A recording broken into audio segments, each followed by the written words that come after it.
मेरे साथ बोलिए, भारत माता की। क्यों भाई, क्या हो गया आप लोगों की आवाज को? पुत्तूर के लोगों की आवाज ऐसी है क्या? मोदी जी त्रिपुरा में है, वहां तक आवाज जानी चाहिए। दोनों हाथ उठाइए, उठाइए दोनों हाथ। कर्नाटक में भाजपा सरकार बनाने के संकल्प की मुट्ठी बीजिए और प्रचंड आवाज से बोलिए, भारत माता की, भारत माता की, भारत माता की। मंच पर उपस्थित भारतीय जनता पार्टी के वरिष्ठ नेता, कर्नाटक के पूर्व मुख्यमंत्री श्रीमान बीएस येदियुरप्पा जी, कर्नाटक के मुख्यमंत्री और हमारे नेता श्रीमान बसवराज बोम्माई जी, संस्कृति मंत्री कर्नाटक श्री वी सुनील कुमार जी, अरागा ज्ञानेन्द्र जी, गृह मंत्री कर्नाटक श्री एस.टी. सोमशेखर जी, सहकारिता मंत्री कर्नाटक श्री अंगारा एस मंत्री कर्नाटक श्री कोटा श्रीनिवास पुरी जी, मंत्री कर्नाटक सरकार, भारतीय जनता पार्टी के अध्यक्ष श्रीमान नलिन कुमार कटील जी, डॉक्टर भट्ट साहब, अध्यक्ष विवेकानंद विद्यावर्धक संघ, कैंपको के अध्यक्ष ए किशोर कुमार कोरजी जी, कैंपको का पूरा बोर्ड ऑफ डायरेक्टर, निर्देशक गण और आज यहां पर कैंपको के साथ जुड़े हुए सभी आए हुए भाइयों बहनों, मैंगलोर और केरल के किसान भाइयों को प्रणाम कर मेरी बात की मैं शुरुआत करना चाहता हूं। आज मैं मैंगलोर के पुत्तूर में आया हूं। ये बहुत पवित्र भूमि है। अरब सागर और पश्चिमी घाट से घिरा हुआ एक क्षेत्र, परशुराम की सृष्टि के नाम से भी पूरे विश्व में विख्यात। अनेक धार्मिक परंपराएं, सांस्कृतिक परंपराएं ये अविभाजित दक्षिण कन्नड़ के जिले के अंदर पाई जाती है। अभी अभी मैंने कांतारा देखा है। कांतारा देखकर मुझे मालूम पड़ा कि कितनी समृद्ध परंपराओं का ये प्रदेश है। मैंगलोर इकलौता शहर है राज्य का जहां समुद्र, एयरपोर्ट, रेलवे और सड़क चारों दृष्टि से व्यापार हो पाए, इस प्रकार का ये समृद्ध इलाका मैंगलोर की पुण्य भूमि को मैं बार बार प्रणाम करने को यहां आया हूं। तब रानी अब्बक्का को भी प्रणाम करना चाहता हूं। इसके साथ मंगला देवी और कादरी मंजूनाथ मंदिर को भी, महालिंगेश्वर मंदिर को भी प्रणाम कर मेरी बात की शुरुआत करना चाहता हूं।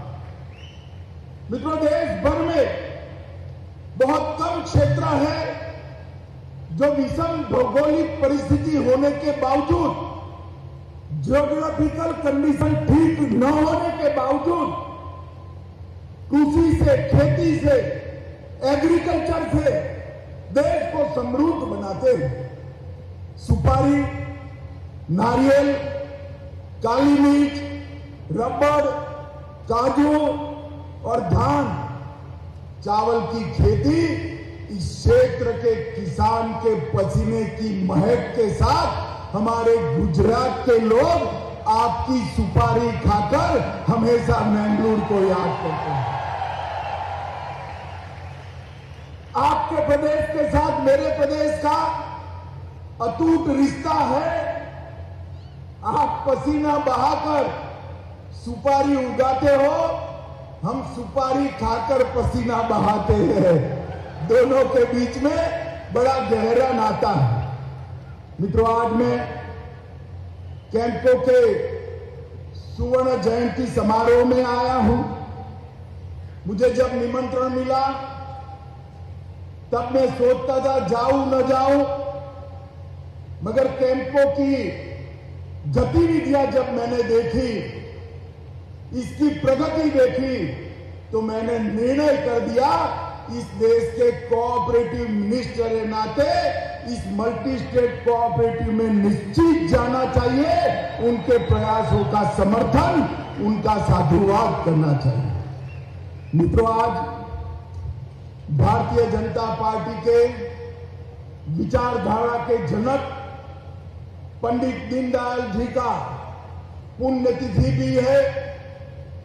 पंडित दीनदयाल जी ही है जिनके रास्ते पर भारतीय जनता पार्टी की सरकारें चलती हैं। हमने गरीब कल्याण का एक यज्ञ चालू किया है। हर गरीब को घर, घर के अंदर बिजली, घर के अंदर पानी, घर में गैस का सिलेंडर, घर में शौचालय, घर में 5 लाख तक का हेल्थ इंश्योरेंस और मुफ्त अनाज, और हर किसान को हर साल 6,000 रुपया ये दीनदयाल जी के अंत्योदय के सिद्धांत के अनुरूप है, वहीं से पैदा हुआ है। समग्र देश के अंदर भारतीय जनता पार्टी की सरकारें राष्ट्रीय सुरक्षा, राष्ट्र की समृद्धि और गरीबों के कल्याण को समर्पित है। पंडित दीनदयाल जी ने एकात्म मानववाद के दर्शन के अंदर ये तीनों कंसेप्ट को, ये तीनों विचारों को समाहित किया और इसको आगे बढ़ाया। उनकी निर्मम हत्या हुई थी आज ही के दिन मुगल सराय रेलवे स्टेशन पर। आज मैं उनको बड़े मन के साथ करोड़ों भारतीय जनता पार्टी के कार्यकर्ताओं की ओर से प्रणाम कर श्रद्धांजलि देना चाहता हूं। मित्रों, यहां पर कैंपो के एग्री मॉल का शिलान्यास हुआ। 1,50,000 वर्ग फुट का एग्रो मॉल, जिसके अंदर कृषि के सारे साधन, सारी मशीनरी, कीटनाशक, उर्वरक, फर्टिलाइजर, बीज और स्टोरेज, ये सारी व्यवस्थाएं उपलब्ध हो, ऐसा पूरे भारत में अपने आप में एक पहला एग्री मॉल कोऑपरेटिव बेसिस पर चलने वाला है। मैं कैंपो के सारे निर्देशक मंडल को बहुत बहुत बधाई और बहुत बहुत साधुवाद देना चाहता हूं। आज कैंपो ने कल्प नारियल तेल का भी प्रोडक्ट अपनी प्रोडक्ट की लंबी सूची में जोड़ा है। कैंपो का भंडार गृह लगभग 13,750 स्क्वायर फीट का भद्रावती में बना है। इसका भी आज उद्घाटन मुझे करने का सौभाग्य मिला है। The central arecanut and cocoa marketing and processing cooperative limited 50 साल पूरे किए हैं। 50 साल कोई भी संस्था जब समाप्त करती है तब उसके संचालकों की प्रामाणिकता का वो सर्टिफिकेट होती है कि कोऑपरेटिव ने प्रामाणिकता के साथ किसानों का और अपने सदस्यों का सेवा करने का काम किया है।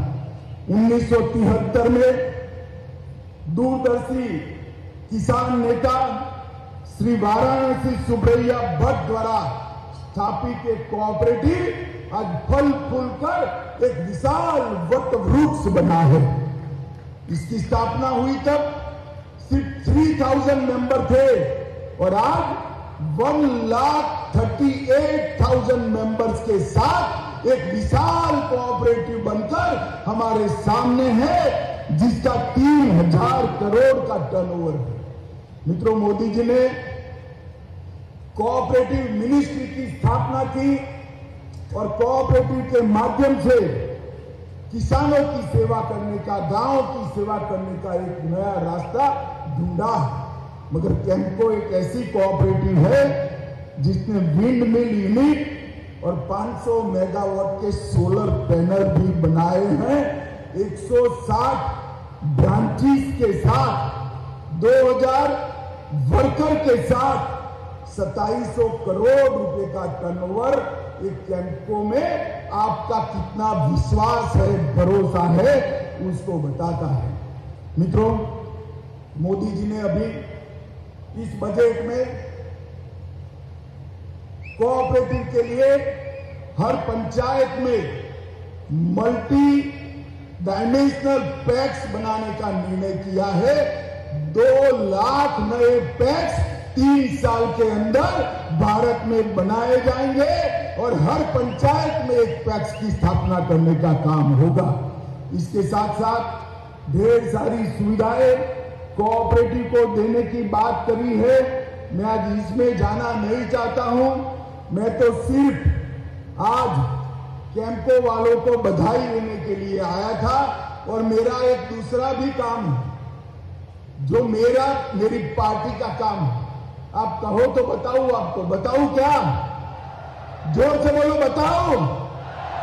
अरे कहो, बताओ क्या? भाई मुझे बताओ, टीपू के मानने वाले जेडीएस और कांग्रेस को वोट देना चाहिए या रानी अबक्का को मानने वाली बीजेपी को वोट देना चाहिए? जोर से बोलो, कांग्रेस या बीजेपी? और जोर से बोलो, कांग्रेस या बीजेपी?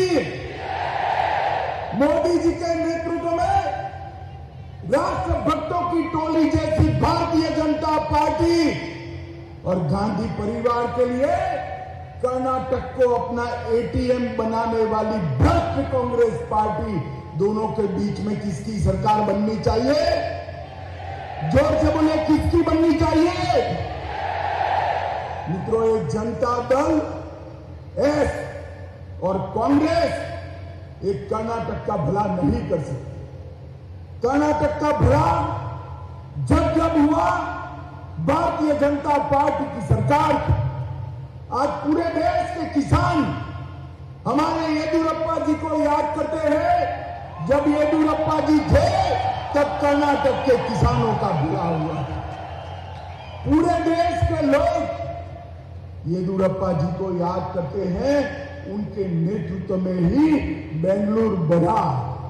आज मोदी जी ने इस क्षेत्र के अंदर ढेर सारी चीजें करी और सबसे बड़ी बात मैं बताता हूं, दक्षिण कर्नाटक वालों, एक कांग्रेस वालों ने पीएफआई के 1700 लोगों को छोड़ने का काम किया था और भारतीय जनता पार्टी के नेता नरेंद्र मोदी जी ने पीएफआई पर बैन लगाकर हमेशा के लिए बंद कर दिया। ये तुष्टीकरण करके देश विरोधी तत्वों को ताकत देने वाली कांग्रेस पार्टी कभी कर्नाटक को सलामत नहीं कर सकती। आपके नजदीक केरल है, मैं ज्यादा कहना नहीं चाहता। अगर कर्नाटक को सुरक्षित रखना है तो केवल और केवल भारतीय जनता पार्टी रख सकती है। नरेंद्र मोदी के नेतृत्व में कर्नाटक की भाजपा सरकार है। मित्रों, मोदी जी ने देश को सुरक्षित करने का काम किया। देश में से आतंकवाद, नक्सलवाद को समाप्त करने का काम किया। अरे मुझे बताओ दक्षिण कर्नाटक वालों, ये कश्मीर जो है हमारा है या नहीं है? जोर से बोलो, है या नहीं है? धारा 370 जानी चाहिए थी या नहीं जानी चाहिए थी? ये कांग्रेस और जेडीएस दोनों, जब मैं धारा 370 हटाने का बिल लेकर खड़ा हुआ कि मत हटाइए मत हटाइए, मैंने कहा भला क्यों ना हटाए भाई बताओ? तूने कहा कश्मीर में खून की नदियां बह जाएगी। अरे कांग्रेस वालों, राहुल भाई सुन लो, ये नरेंद्र मोदी सरकार है।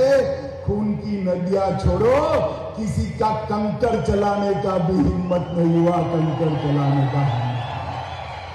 और मोदी जी ने 5 अगस्त 2019 को धारा 370 को समाप्त कर कश्मीर को हमेशा के लिए भारत माता का मुकुट बना देने का काम ये नरेंद्र मोदी जी ने किया। दक्षिण कर्नाटक में हाइड्रोजन ऊर्जा संयंत्र स्थापित करने के लिए प्रोजेक्ट लेकर हम आ रहे हैं। 104 एकड़ गंजीमाता औद्योगिक क्षेत्र में प्लास्टिक पार्क स्थापित किया जा रहा है।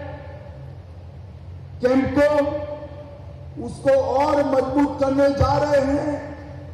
इस क्षेत्र के मछुआरों के लिए अलग मंत्रालय बनाया, सहकारिता के लिए अलग मंत्रालय बनाया और प्रधानमंत्री मत्स्य संपदा योजना के माध्यम से तटवर्ती जिले में गहरे समंदर में भी मछली पकड़ने के लिए हम उसको सहायता कर रहे हैं।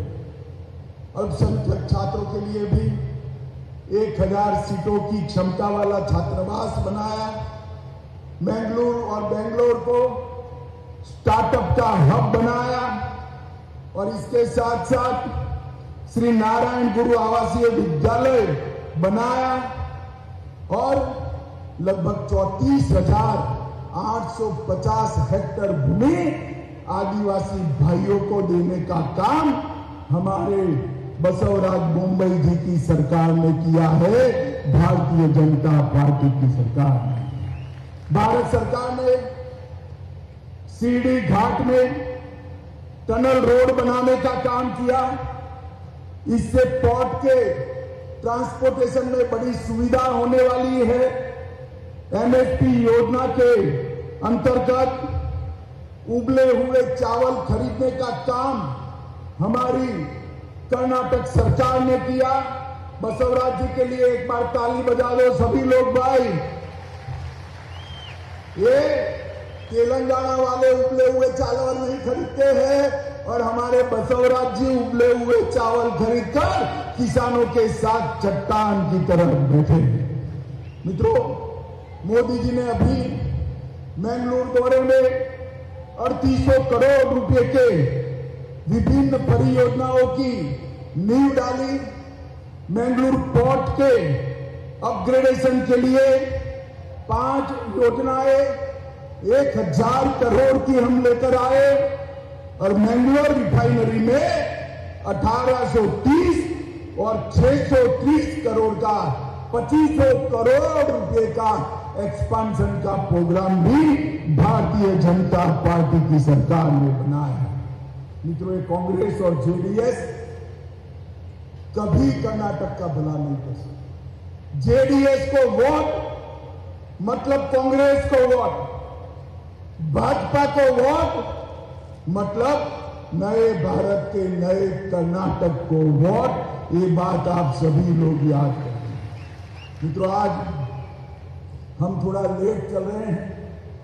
चुनाव में मैं फिर से आऊंगा और दिल खोलकर आपसे बात करूंगा, मगर आज इस मंच से सुवर्ण जयंती के मौके पर फिर से एक बार केम्को के पूरे बोर्ड ऑफ डायरेक्टर को, भाई सभी लोग खड़े हो जाइए, जरा खड़े हो जाइए, पूरे बोर्ड ऑफ डायरेक्टर को बहुत बहुत बधाई देना चाहता हूं कि एक अच्छी कोऑपरेटिव आपने चलाई है। आप भी ताली बजाकर इनका स्वागत करिए, जोर से स्वागत करिए मित्रों। और अंत में आप लोगों को पूछना चाहता हूं, भाजपा सरकार बनाएंगे क्या? जोर से बोलो, हाथ ऊपर उठाकर बनाएंगे,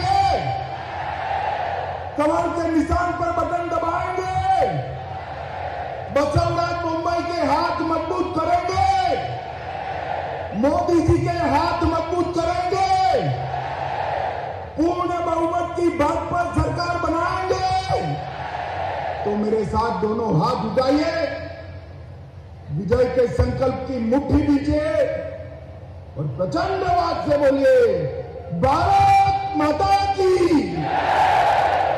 भारत माता की, वंदे वंदे वंदे।